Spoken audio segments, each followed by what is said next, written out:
Assalamualaikum warahmatullahi wabarakatuh dan salam sejahtera tacahau nandri manakem.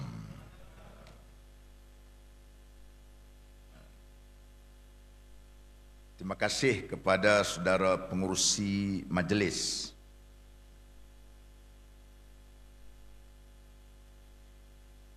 yang berhormat Datuk Haji Amzad, Ahli Jawatan Kuasa Kerja PAS Pusat, merangkap Ahli Parlimen Kuala Terengganu,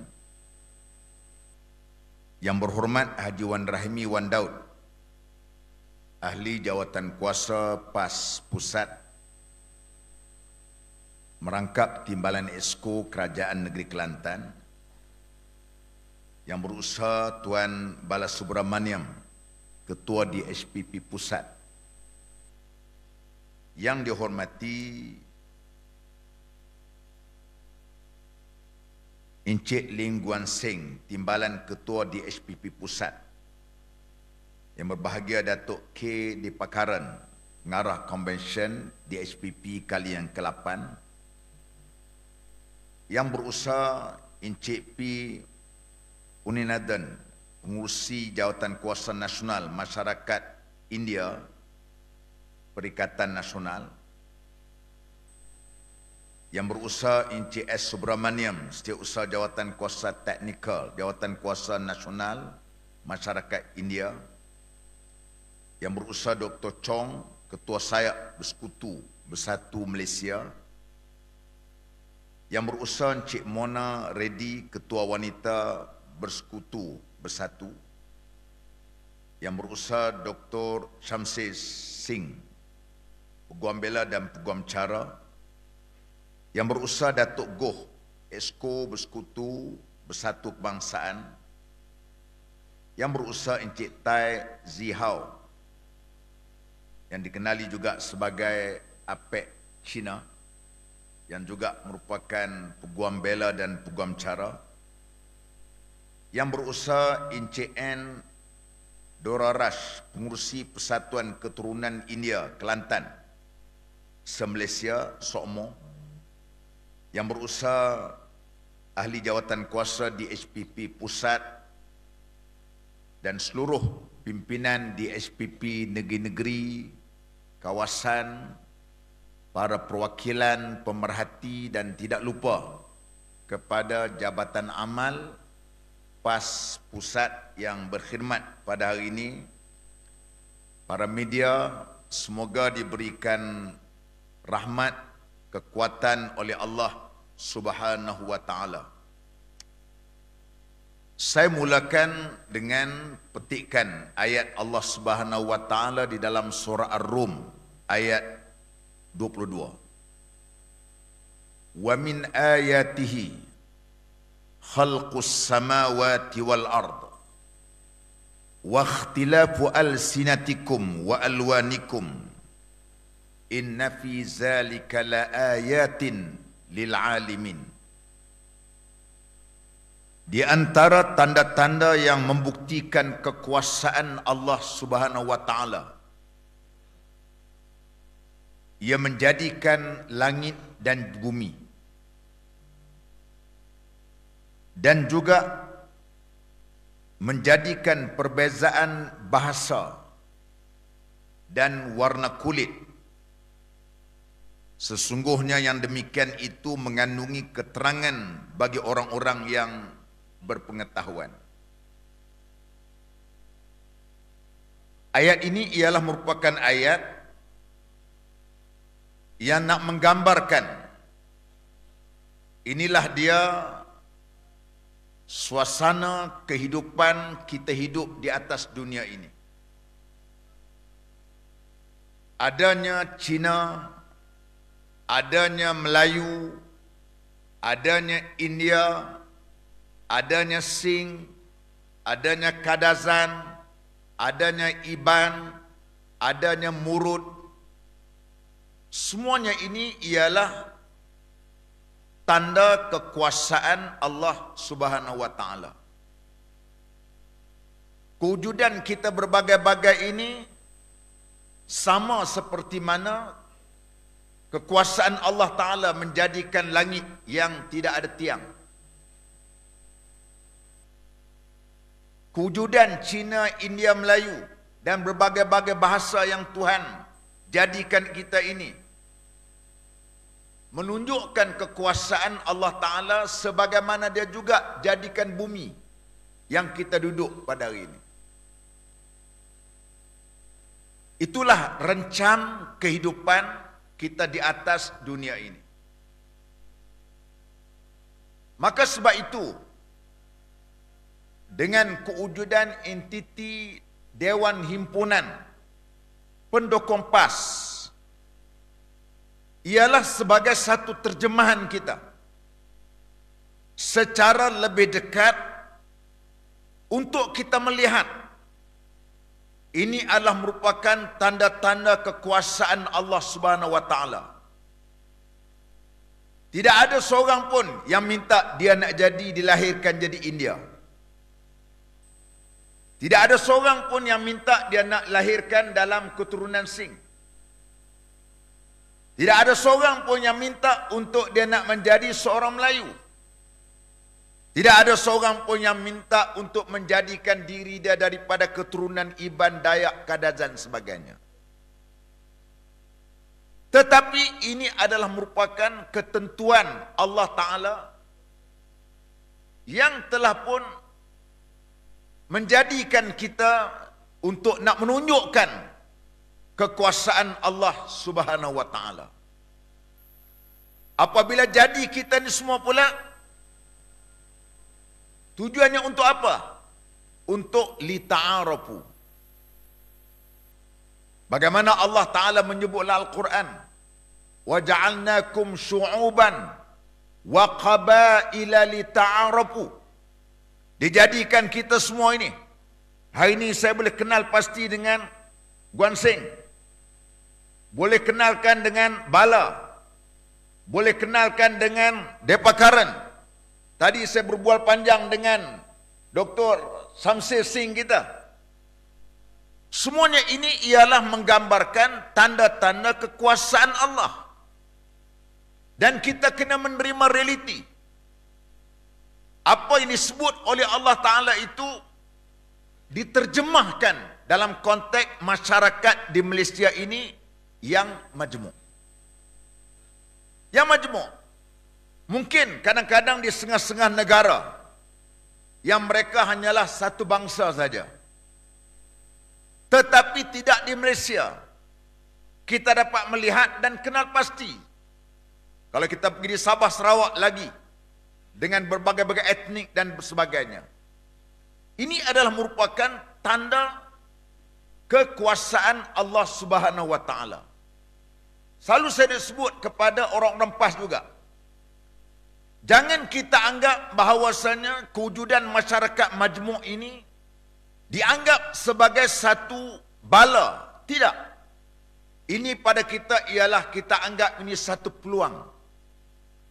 Kita anggap ini ialah sebagai satu daripada perkara yang kita boleh untuk kenal sesama dengan kita bagaimana kita nak menguruskan dari kalangan kita. Mungkin kami di dalam PAS, saya sebagai naib presiden, nak uruskan 1 juta ahli. Mungkin hanyalah satu, orang panggil one way saja. Semua dari kalangan orang Melayu, majoritinya. Dan masuk dengan India Muslim ataupun dengan Cina Muslim sebagainya. Mungkin agak kita nampak macam senang. Tapi dengan kewujudan DHPP ini, memberikan juga pengajaran kepada pimpinan PAS. Bagaimana kita nak uruskan sebagai kita parti yang juga merupakan parti yang akan mentadbir negara, yang menguruskan negara, yang menguruskan negeri, yang terdiri daripada berbagai-bagai komponen ataupun berbagai-bagai etnik, kaum dan sebagainya. Maka tentu inilah kelebihan kewujudan DHPP di dalam organisasi PAS. memberi pengajaran yang amat bermakna kepada kita. Kita hendak melihat supaya di HPP ini kita perlu kepada satu orang panggil untuk kita sentiasa bergerak ke depan untuk memastikan kita adalah terdiri dari kalangan orang-orang yang mampu untuk membawa dan menerangkan wadah perjuangan yang dibawa oleh PAS, terutama ketika Islamfobia sedang menyerang seluruh dunia. Sehingga kan kita tengok pimpinan DAP cuba createkan dengan kononnya dengan gelombang hijau. Sebenarnya dia nak menutup tentang di sana ialah gelombang rakyat. Yang sebenarnya berlaku ialah gelombang rakyat yang sedang bangkit untuk menentang Pakatan Harapan yang disertai oleh UMNO, DAP, PKR. Ini yang mereka takut.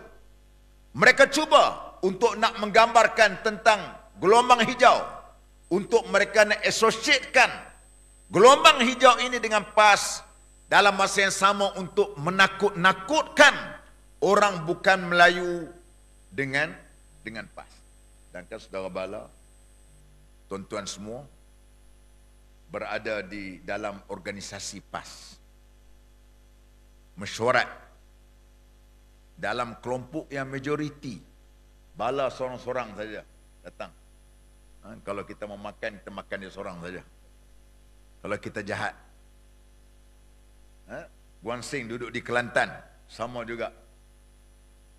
Di Pakaran pun sama, mesyuarat dekat perhubungan Selangor, dia minoriti. Tapi kita mampu membuktikan yang kita adalah parti yang berpegang dengan prinsip agama yang diajar kepada kita. Kerana tuan-tuan, dalam PAS kita dididik, diajar berpolitik ini ialah untuk nak bawa bekal mati. Kita tahu di sana ada dosa dan pahala. Di sana ada pembalasan yang tidak baik bagi orang yang melakukan zalim. Zalim bukan saja berlaku kepada orang sesama Islam, malahan juga dari kalangan orang bukan Islam pun kita tidak boleh buat zalim. Sebab tu kita tengok pernah berlaku dalam sejarah di zaman Sayyidina Umar Al-Khattab. Waktu itu Sayyidina Umar ni dia berjalan malam-malam bagainya. Dia berjumpa dengan seorang tua Yahudi. Si Yahudi ni tak kenal Sayyidina Umar. Sayyidina Umar tanya dia, kamu siapa dia? Aku sekarang ni sudah tua, susah. Tapi memang dia marah kepada Sayyidina Umar. Tak guna punya Sayyidina Umar. Waktu aku muda dulu, aku bayar cukai. Orang Islam dia kena bayar zakat, orang bukan Islam dia kena bayar jizyah, cukai keselamatan. Maka bila Sayyidina Umar dengar ucapan daripada situ orang tua ni tadi, terus dia rasa berdosa, rasa bersalah. Dia pergi ke gudang Baitul Mal untuk pergi bawa gandum. Ketika dia nak bawa makanan tersebut, ada khadam dia nak tolong bawa. Dia kata, Amirul Mukminin, biar saya yang tolong bawa. Dia beritahu kepada khadam dia, adakah kamu akan menanggung dosa saya? Saya rasa bersalah. Saya rasa berdosa. Sebab Yahudi ini dahulu dia membayar cukai untuk aku, untuk negara. Tiba-tiba waktu dia tua, aku tidak mempedulikan. Aku rasa bersalah. Hari ini aku nak bawa bahan makanan ini sendiri, bukan kamu yang bawa. Apa moral story dia? Nak menunjukkan tentang betapa apabila kita menjadi pemimpin, kita lihat Islam itu di dalam bentuk yang secara praktikal. Jadi tuan-tuan yang saya hormati sekalian, sebab itu tuan-tuan semua jangan melihat Islam itu dengan orang Islam. Tetapi lihat Islam itu dari segi pengetahuan ajaran Islam. Maksudnya jangan tengok saya. Tuan-tuan kena tengok kaji resources dia. Apa sumber yang asal dia. Walaupun kami pimpinan PAS bukannya sempurna. Ada silap sebagainya. Jangan tuan-tuan mengatakan apalah PAS. Itu orang PAS. Itu mungkin kita kata saya sendiri pimpinan PAS. Ada silap, ada salah. Tuan-tuan tidak boleh untuk kita nak blame. Kata Islam ni tak betul, Islam ni zalim, tidak. Dan kita dari kalangan pimpinan PAS cuba buat terbaik. Untuk kita nak buktikan bahawasanya keadilan ini wujud dalam masyarakat. Saya sendiri, pengalaman saya, kebetulan saya anak bapa saya dulu seorang tuan guru. Pernah menjadi ahli fatwa kerajaan negeri Perak. Sehingga mati dia jadi. Perak dikenali sebagai Tuan Guru Haji Ahmad Sungai Petai. Mak saya, bukanlah mak lah, mak saya ni anak orang biasa saja, tapi didikan agama yang diberikan kepada dia. Saya masih ingat lagi pengalaman saya. Dulu boleh katakan setiap bulan ada seorang Hindu, beragama Hindu. Dia ni kerja dia panjat kelapa. Dia datang jauh daripada Taiping. Nak datang ke rumah saya tu ingat mungkin dekat 10 km naik basikal. Saya kecil waktu tu. Mak saya, dia beritahu, dia sebelum dia panjat kelapa ni, Hindu ni pula, dia masuk kampung tu walaupun orang lain ajak suruh panjat kelapa, dia tak nak, melainkan dia pergi rumah saya dulu. Pasal apa? Rumah saya, mak saya bagi dia nasi makan. Nasi. Saya dulu bodoh kan, kita budak-budak bodoh. Apalah mak pasal bagi kepada India ni. Mak saya kata tak boleh, kata walaupun dia India, walaupun dia Hindu, dia manusia. Mak saya. Lepas tu baru saya memberi pengajaran kepada tak boleh. Ini didikan mak saya kepada saya. Walaupun dia Hindu lah, bukan walaupun bukan India, Muslim, Hindu. Sebab tu dia tak akan panjat kelapa orang lain, melainkan panjat kelapa mak saya dulu. Mak saya bagi makan nasi semua dulu, lepas tu dia buat kerja. Upah lain, ini makanan bagi dia. Begitu juga dengan, ada dekat kampung saya tu ada satu kedai Cina. Dia megang kedai runcit. Mak saya selalu pesan. Dia kata, mak saya panggil Yih. Idris panggil Yih lah. Yih, jangan curi barang Cina. Walaupun dia Cina, walaupun dia tidak Islam, berdosa kita ambil barang dia. Okay? Sebab itu dididikkan. Sebab saya nak kata tadi ialah, apabila kita nyatakan tadi, kita cuba untuk nak laksanakan. Apabila kita berkerajaan, kita mungkinlah tak sampai tahap kita nak Khulafaur Rasyidin macam zaman Abu Bakar, Umar, Osman, tapi kita cuba untuk nak berlaku adil kepada orang bukan Islam kalau kita bermemerintah berkuasa. Ini kita cuba buat. Karena bukan soal undi tu, bukan soal undi.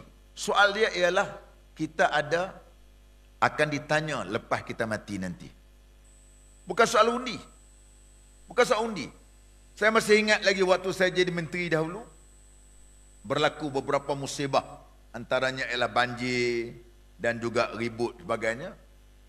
Yang last kali ialah di Ipoh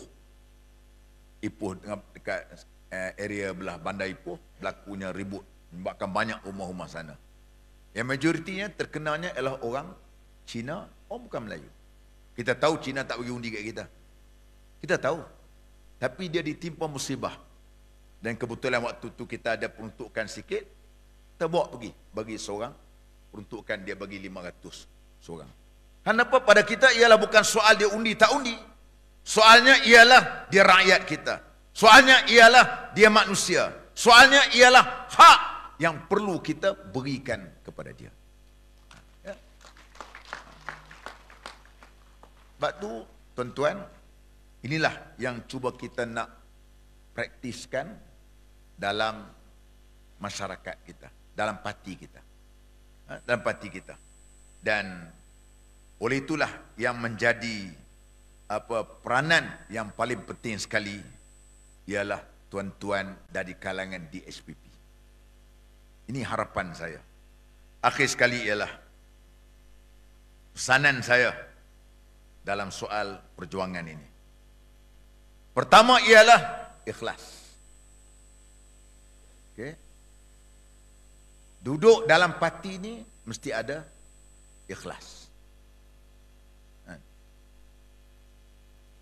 Kalau tidak ada ikhlas, bukan saja di SPP, walaupun nama dia ustaz ke nama apa ke, dia tak ikhlas, dia tak akan kekal dalam perjuangan. Okey? Sebab itu tadi disebutkan oleh tadi semua kawan-kawan kita tadi, kalau kita duduk lepas ni ada matlamat yang lain, belum tentu kita dapat. Kalau kita tak dapat, nanti kita kecewa. Bila kita kecewa, kita akan keluar dari PAS. Itu tak betul.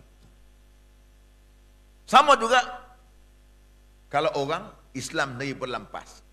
Kalau matlamat dia nak duduk, nak bertanding, duduk lapas, nak bertanding pilihan raya. Satu kawasan ada ahli 5,000. Nak menjadi calon 4 orang saja. Satu parlimen 3 dun. Yang lain tak boleh jadi calon. Kalau you ada matlamat untuk nak calon macam ni, matlamat dia untuk nak jadi calon, tiba-tiba tak jadi calon, dia akan keluar. Okay? Sebab tu kita nak supaya tuan-tuan duduk di sini, macam sebut tadi, ialah tidak lain dan tidak bukan. Tuan-tuan ada matlamat untuk nak menjelmakan keadilan yang ada di dalam Islam ini, kita nak wujud di dalam PAS. Supaya nak menjawab tohmahan orang lain yang mengatakan orang bukan Islam ni zalim, Islam ni jahat sebagainya, akan terjawab dengan wujudan Dewan Himpunan DSPP dalam parti kita. Penting.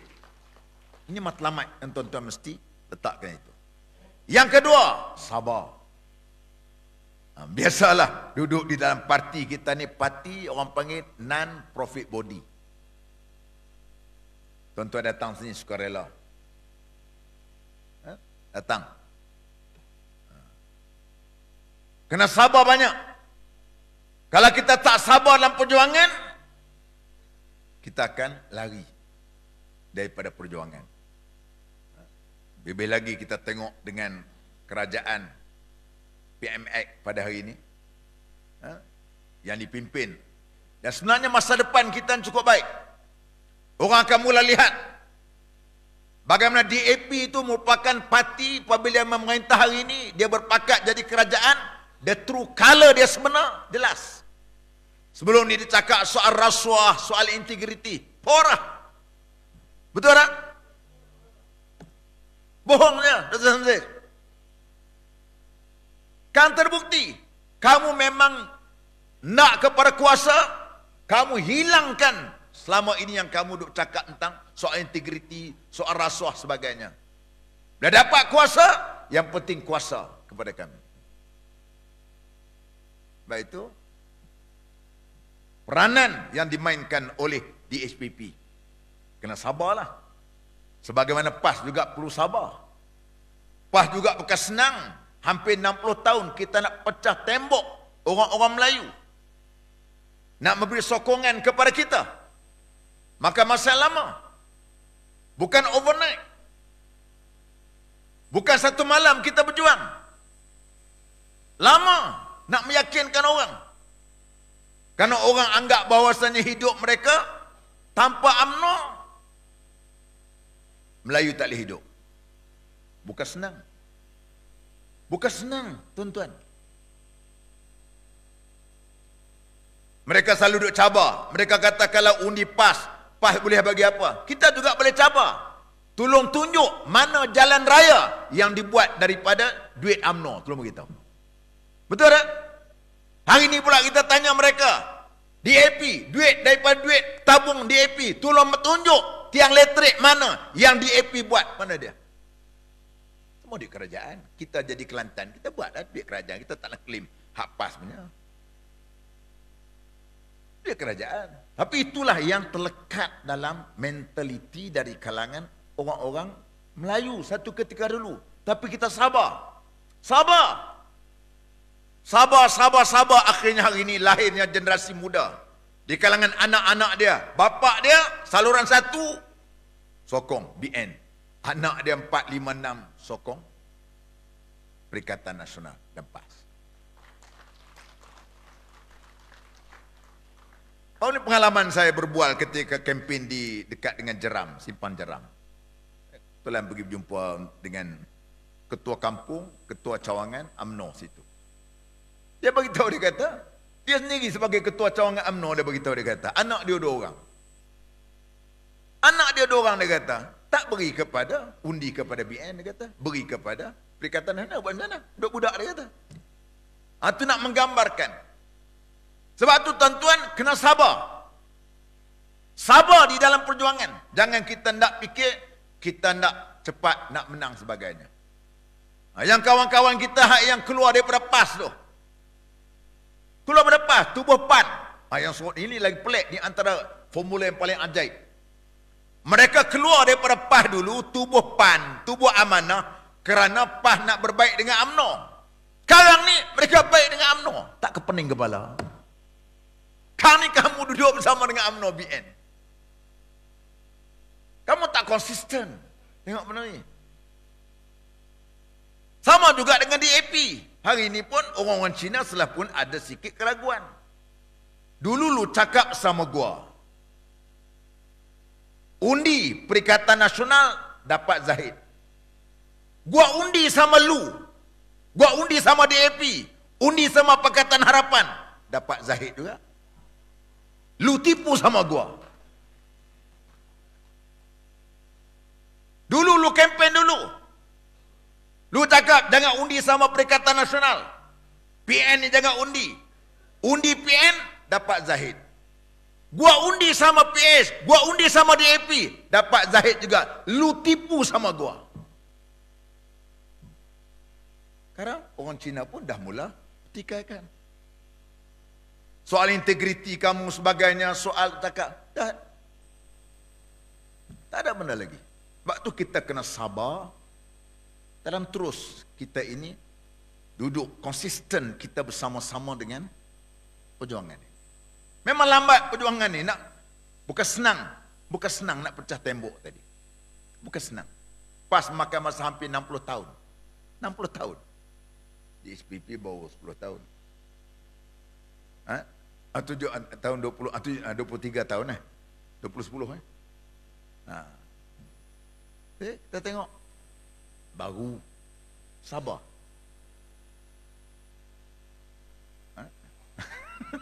Baru dapat IC. Sabar tak, macam saya sebut tadi, bukan senang. Kini kita cakap tentang konteks Melayu tau.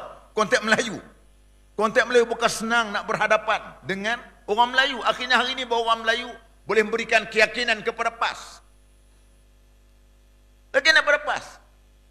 Lepas tu pada saya memang kami di kalangan pimpinan PAS dan juga akan dia bercakap dengan Bersatu. Hari ini pun dia ada satu bahagian Bersatu dia ahli bersekutu kan. Pun sama juga. Kita nak combinekan untuk kita nak tarikkan ni. Tapi kena sabar. Bukan senang. Hari ini orang Cina mereka anggap DAP bagi penyelamat dia. Orang anggap begitu. Tak apa dia, tapi lama-lama akan zahirkan. Sebab tu ada pepatah menyebut, dia kata, kebenaran ini walaupun nampak lemah, tapi akhirnya dia akan menang. Kejahatan zalim ini walaupun nampak kuat, akhirnya dia akan kalah. Kita yakin dengan kebenaran yang kita bawa ni. Itu satu. Yang kedua, tadi sabar. Yang ketiga, mesti ada kesungguhan. Sungguh mesti ada. Alhamdulillah saya tengok di kalangan DHP yang saya kenal, sifat kesungguhan ni ada. Ini dah ada. Sifat kesungguhan, sama ada India ke China ke, kesungguhan ini ada. Ini satu benda yang kebaikan. Yang ada satu, orang kata, yang boleh memberikan kekuatan kepada kita semua. Kemudian yang keempat, kita ini ada ilmu. Maksud ilmu hari ini, zaman hari ini, siapa yang menguasai ilmu, dialah yang akan menguasai semua bidang. Kita berhadapan politik pada hari ini, politik yang di kalangan pengundi kita, pengundi yang ada knowledge, ada pengetahuan. Anak-anak muda kita yang maklumat di hujung jari. Hari ini menjadi cabaran guru-guru, pensyarah-pensyarah. Yang kalau mereka tu tidak cekap dalam soal untuk kesedaran IT sebagainya, mereka juga tak mampu untuk meyakinkan apa yang mereka ajar kepada anak murid dia. Sama juga politik. Oleh itu, ilmu amat penting kepada kita semua dari kalangan DHPP ini. Penting untuk kita ada ilmu. Al-ilmu la ya'ti. Ilmu ni dia tak datang. Ilmu ini mesti kita cari. Carinya membaca, kita mendengar, menulis, mendengar dan kita mengkaji. Itu maksud ilmu tadi. Itu yang empat. Yang kelima, sampaikan maklumat. Tugas tuan-tuan. Sebab itulah Nabi-Nabi ni, dia diutuskan kepada kaum dia dengan kaum dia sendiri. Diutuskan dengan bercakap dengan bahasa dia. Nabi apabila dia nak utuskan utusan dia ke Yaman, Nabi memilih Huzaifah bin Yaman yang berasal daripada Yaman untuk nak sampaikan risalah yang Nabi nak sampaikan. Sama juga tuan-tuan, nak meyakinkan orang, lebih baik dalam bahasa sendiri, dalam dialek yang sendiri. Saya hari ini, tempat yang saya bertanding menjadi ahli parlimen hari ini di Bagan Serai, majoriti penduduk sana ialah Banjar. Saya pun kena pandai sikit banyak bersurah Banjar. Bersurah Banjar tu maknanya bercakap Banjar. Adalah sikit arwah ganal. Arwah ni mana kenduri, ganal tu besar. Apa perkataan-perkataan kita kena untuk kita nak bercakap. Harapan saya ialah yang nak menyampaikan penerangan yang baik ini dalam bahasa Cina ke, dalam bahasa India ke, Iban ke, Dayak ke, ialah mesti daripada mulut yang datang daripada bangsanya sendiri, bahasanya sendiri. Sebab itu ni harapan kita. Supaya tuan-tuanlah yang akan dapat untuk nak menerang menjadi penerangan yang baik kepada parti kita. Kemudian yang keenam, kuasai, manfaatkan IT. Okay, yang tulis dalam bahasa India tulis Facebook. Syarat dia jangan fitnah. Jangan fitnah. Okay? Banyak maklumat kita tak fitnah. Banyak maklumat. Macam hari ini. Semalam dia memperkenalkan tentang SST daripada 6% kepada 8%. Sebenarnya matlamat hati kecil dia nak perkenalkan GST. GST ni kalau dia perkenalkan balik, macam potong kepala dia lah. Dia pernaikkan sampai 8%. Tak sepatutnya berlaku. Sedangkan GST ni lebih ada telus. Kita hilang pendapatan kita separuh dengan tidak memperkenalkan GST ni. Apa salahnya kamu nak beli GST, mungkin kamu kurangkan daripada 6% ke 8%. Ni tak, SST kepada 8%. Sikit lagi barang yang kita makan nasi lebih kurang sama dengan SST. Ini maklumat ini kena disampaikan melalui media sosial. Yang boleh buat TikTok, sampaikan. Melalui bahasa India. Jangan sampai bahasa Melayu. Bahasa Melayu orang pandai banyak dah. Bahasa Cina. Bahasa masing-masing. Market tuan-tuan. Ini. Hak market Melayu ni tinggal pada orang PAS. Hak yang kami nak hari ini ialah market Cina. Market dari kalangan orang India. Macam banyak saya tengok komen-komen daripada Dr. Samsir, banyak membantu kita. Hari ni APEC Cina pun sama. Itu saya kata, beri satu tepukan lah kepada dua orang ni. Saya tengok influencer kita yang cukup baik, membantu kita sebenarnya. Kita tak suruh pun. Walaupun ada pimpinan Pakatan Harapan, Menteri Pakatan Harapan kata kami tak boleh beri peruntukan kepada ahli parlimen, takut kami beri pada tiktokers. Perah, ingat kamu ke? Dia ingat kita nak bagi pada tiktokers. Ini semua buat cara volunteer. Okay? Sebab tu saya nak supaya ini penguasaan ni penting. Penting. Kerana hari ini orang mendengar maklumat tadi. Baik. Yang seterusnya ialah kita dapat maklumat ini ialah daripada pimpinan PAS. Okey, tuan-tuan ada Master Bala kita setiap bulan ada datang mesyuarat. Dan feed maklumat daripada dia, dia akan sampaikan pula kepada Dewan Himpunan Peringkat Pusat dan Negeri. Okey. Sebab tu saya kata tadi ada maklumat sebagai yang timbul keraguan-keraguan macam-macam lah. Mungkin dia kata ini PAS nak roboh apa berhala ke macam-macam sebagainya, tak bagi orang India makan macam-macam lagi maksud tadi. Jadi dapatkan maklumat untuk sini. Macam apa saudara maju kan lupa saya. Aku Resan daripada duduk menjadi wakil di daripada pegawai khas MB untuk orang India. Itu benda yang kita sebut tadi penting tadi. Dan akhir sekali ialah kita meramaikan ahli. Ramai. Beri satu tepukan kepada tuan-tuan yang sudah pun ada 60,000 pada hari ini. Kita target untuk ramaikan lagi. Ramaikan lagi dan hari ini majoriti ramai di kalangan orang India. Kita harapkan juga orang Cina juga akan makin ramai lagi dengan apa perkembangan politik yang berlaku mesti kita lakukan. Karena tuan-tuan yang saya hormati sekalian, saya rasa itulah saja yang saya dapat sampaikan kepada tuan-tuan semua. Semoga convention yang akan berlangsung saat lagi, tuan-tuan memberikan pandangan, kritikan yang membina. Inilah medan, floor kita, inilah medium kita, program yang ada kepada kita untuk kita nak memberikan pandangan-pandangan untuk membina, bukannya untuk meruntuhkan parti kita. Dan kita sayangkan kepada parti kita.